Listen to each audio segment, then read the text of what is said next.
ये जैश-ए-दल एक आतंकवादी संगठन है। आतंकवादियों को पालता रहा है पाकिस्तान, उनको प्रशिक्षण देता रहा है।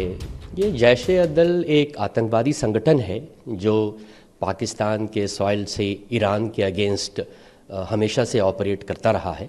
ईरान ने 2012-13 में भी इनके ठिकानों पे अटैक किया था और अभी 10 दिन पहले, आपको अगर याद होगा तो इसी संगठन ने ईरान के 10 जवानों को मौत के घाट उतार दिया था।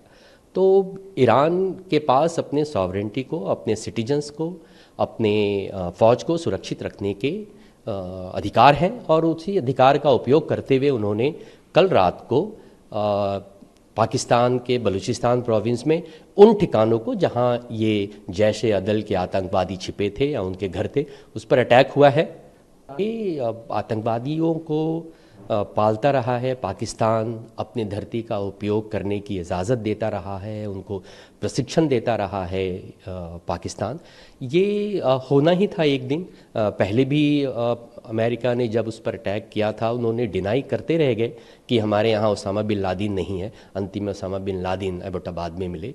तो पाकिस्तान में आतंकवादियों के लिए एक पनाहगाह है और ईरान के पास पूरी आज़ादी है कि वो अपनी जवानों की और अपने नागरिक की सुरक्षा करे, और सुरक्षा के लिए उन्होंने कल रात को स्ट्राइक किया है। ईरान के इस अटैक को दो तरीके से देखा जाना चाहिए। एक तो ईरान ने यह बताने का प्रयास किया है कि उसकी कैपेबिलिटी क्या है, उसकी इंटेलिजेंस इतनी स्पेसिफिक है, और दूसरी ईरान की ताकत स्पेसिफिक टारगेट्स को अटैक करने की, ये उन्होंने दर्शाया है।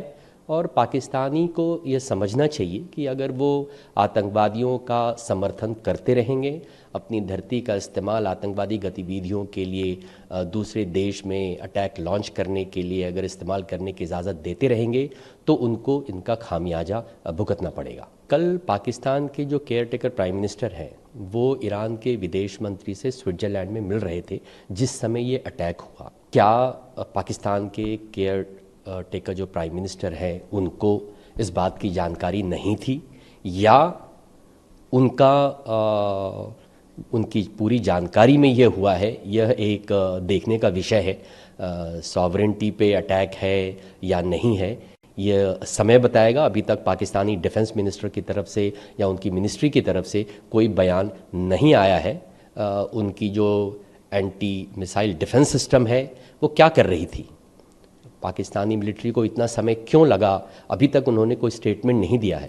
तो ये एक बहुत ही हम सब देख रहे हैं इस बात को, देखते हैं क्या होता है आगे।